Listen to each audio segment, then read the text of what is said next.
everyone, and a warm welcome to Rushcliffe Borough Council's Planning Committee meeting. I'd like to remind everyone the meeting is being recorded and live streamed on the Council's YouTube channel, and a recording of the meeting will be available afterwards on the same channel. In addition, other people may film, record, post on social media or blog from this meeting. The use of any such images or sound recordings is not under the Council's control. May I remind councillors to please switch off your microphones when you're not speaking. By way of introduction for the officers, with us this evening we have Shazza Brannan, Assistant Director of Planning, Andrew Cullen, Planning Manager, Matt Hilton, Senior Planning Officer, and Alison Walker, Borough Solicitor. Right, onwards to the agenda, and item 1 is apologies for absence. Thank you, Chair. We have Councillor Thomas and Councillor Way substituting. Also apologies from Councillor Wells, with Councillor Butler substituting, and Councillor Georgiou is attending as a substitute. Thank you, although not present yet. Any declarations of interest? So the minutes of the previous meeting, are we happy that they're an accurate record of that meeting? Be good, so we'll get those.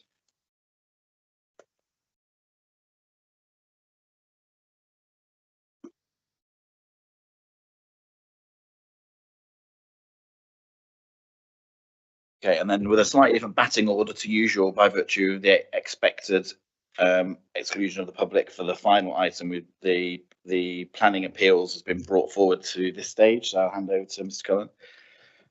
Thank you, Chair. Yep. So the planning appeals for November and December are included in the pack. If you've got any questions, feel free to answer some now or again afterwards, as ever. Thanks.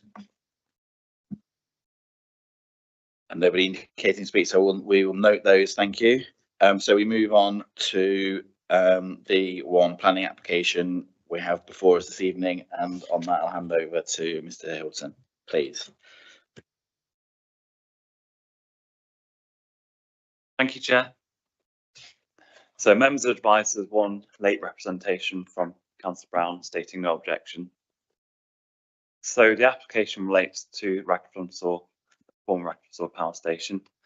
So hazardous substance consent was granted in 2007 for the storage of fuel oil and ammonia in connection with the operations of the power station. And those are in the location shown on this plan here. So clearly the power station has since closed and is going through the process of decommissioning, and the substances in question have now been removed. And in light of that, it's now sought to revoke the hazardous substance consent for the storage of these materials because they serve no useful purpose in its current form. And in addition, the existence of the hazardous substance consent on the site means that it is currently flagged as a risk zone, requiring the Health and Safety Executive to be consulted on any future applications. So effectively, it's a sort of a red flag for any future developers of the site with having this hazardous substance consent in place.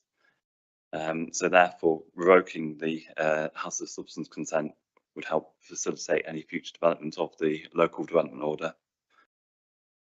So the application is therefore before you with a recommendation to revoke the hazardous substance consent, subject to confirmation by the Secretary of State.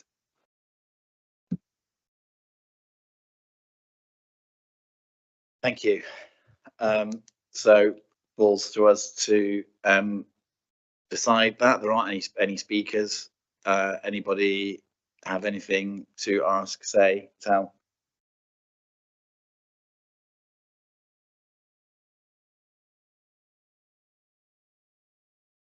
Councillor Birch? Yeah, it just seems procedural to me. I'm happy to move that we go with the officer's recommendations. Councillor Ellis?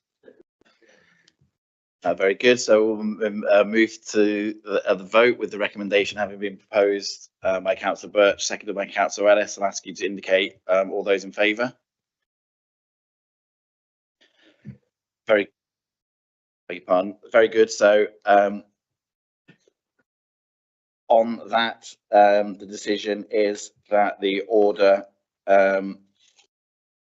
revoking hazardous substances consent, there's a couple of double negatives in there, be submitted to the Secretary of State for confirmation. Thank you. So we now move on to the next item, and there's a proposal here in respect to the exclusion of the public, and I will move that under section 100A(4) of the Local Government Act 1972, the public be excluded from the remainder of the meeting for application reference 24000161 full, appeal reference APP P3040 W2533751110 on the grounds that they involve the likely disclosure of exempt information as defined in paragraphs 3 and 5 of part 1 of schedule 12 of the Act. I think Councillor Brown, you happy to second that? Happy to second that, Chair. Thank you. So are we happy to do that? Indicate, please. Very good, thank you.